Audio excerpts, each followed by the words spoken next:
ଆପଣ ଯଦି ଛାତ ପକାଉଛନ୍ତି ଏ ଭିଡ଼ିଓଟାକୁ ନିହାତି ଦେଖନ୍ତୁ। ଛାତ 4 ଇଞ୍ଚ ପକାନ୍ତୁ କି 5 ଇଞ୍ଚ ପକାନ୍ତୁ କି 4.5 ଇଞ୍ଚ ପକାନ୍ତୁ, କିନ୍ତୁ ଏଇ ଟ୍ରିକ୍ ମୁଁ ଯେଉଁ ବତାଉଛି ଦେଖନ୍ତୁ, ଏଇ ଟ୍ରିକ୍ ଆପଣେଇବା ନିହାତି ଦରକାର। କୌଣସି ମିସ୍ତ୍ରୀ ବା କୌଣସି ଇଞ୍ଜିନିୟର ଏଇ ଟ୍ରିକ୍ ବତେଇ ନଥିବେ ୟୁଟ୍ୟୁବରେ। ଛାତର ମୋଟେଇ ବା ଥିକନେସ୍ ସମାନ ରଖିବାକୁ ହେଲେ ଏହି ପ୍ରୋସେସ୍ ଅବଲମ୍ବନ କରିବା ଆବଶ୍ୟକ। ଛାତର ସଟରିଂ ମିସ୍ତ୍ରୀ ଲେବୁଲରେ ବାଡ଼େଇଥିବେ, କିନ୍ତୁ ଯଦି ଇନକେସ୍ ଥାଏ ତାହେଲେ ଏହି ସୂତ୍ର ପ୍ରୟୋଗ କଲେ ଆପଣଙ୍କର ଛାତ ସେମ୍ ଲେବୁଲରେ ରହିପାରିବ।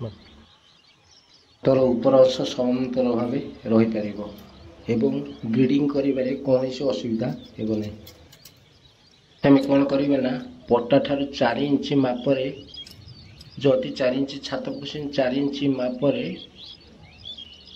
ଏମିତି ତାର ଭିଡ଼ିଦେବେ ପିଲର ରଡ଼ ଦେହରେ। ଦେଖନ୍ତୁ ତାର ଏମିତି ଭିଡ଼ିଦେବେ। ସେ ତାରଟି 4 ଇଞ୍ଚ ପଟା ଠାରୁ ଉପରେ ବନ୍ଧା ହେଇକି ରହିଛି, ତେଣୁକରି ସେଇଟା ହେଉଛି ଛାତର ଉପର ଅଂଶ। ତା ଉପରେ ସେଇ ତାର ଲେବୁଲ ଅନୁସାରେ ଟିକିଲି, ଛାତର ଟିକିଲି କରିବାକୁ ପଡ଼ିବ। ପ୍ରଥମ ପିଲର ଦେହରେ ତାର ଭିଡ଼ା ହେଇଛି, ତାପରେ ଦେଖନ୍ତୁ ଦ୍ୱିତୀୟ ପିଲର ଏପଟୁ ଗୋଟେ ପିଲର ଦେଖନ୍ତୁ ଟିକିଲି କରିବା ପାଇଁ ହେଲେ ଏପଟୁ ଗୋଟେ ପିଲର ଦେହରେ ସେମିତି ଲେବୁଲ କରିଦେବେ। ୱାଟର ଲେବୁଲ କରିବାକୁ ପଡ଼ିବ, ୱାଟର ଲେବୁଲ କରିଦେବେ। ସେମିତି ସେ ପିଲରରେ ମଧ୍ୟ ତାରକୁ ଏମିତି ବାନ୍ଧିଦେବେ, ଯାହାକି ପ୍ରଥମ ଯେଉଁ 4 ଇଞ୍ଚ ୱାଟର ଲେବୁଲ ହେଇକି ବନ୍ଧା ହେଇଥିଲା ତାର, ଏଇଟା ସେଇ 4 ଇଞ୍ଚ ସେମ୍ ଲେବୁଲରେ ଇଏ ୱାଟର ଲେବୁଲ ଅନୁସାରେ ଏମିତି ବନ୍ଧାଯିବ।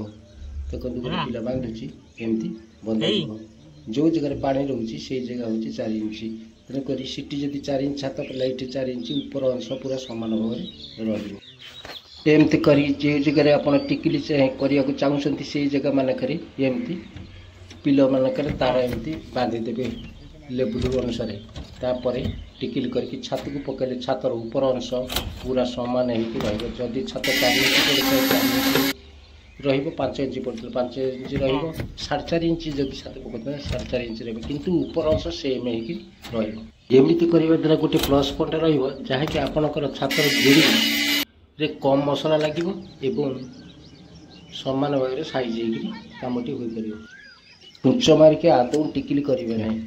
ଏଇଭଳିଆ ପ୍ରୋସେସ୍ରେ ମୁଁ ଯେଉଁଭଳିଆ କହିଲି ସେଇଭଳିଆ ପ୍ରୋସେସ୍ରେ କଲେ ଛାତର ଉପର ଅଂଶ ଠିକ୍ ସମାନ ଭାବରେ ରହିବ। ଭିଡ଼ିଓଟି ଯଦି ଭଲ ଲାଗୁଥାଏ ଭିଡ଼ିଓକୁ ଲାଇକ୍ କରିବେ, ଚ୍ୟାନେଲକୁ ପ୍ରଥମ ଥର ଆସିଲେ ଚ୍ୟାନେଲକୁ ସବସ୍କ୍ରାଇବ୍ କରିବେ।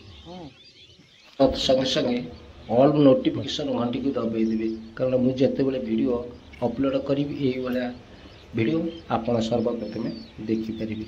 ରହୁଛି, ନମସ୍କାର।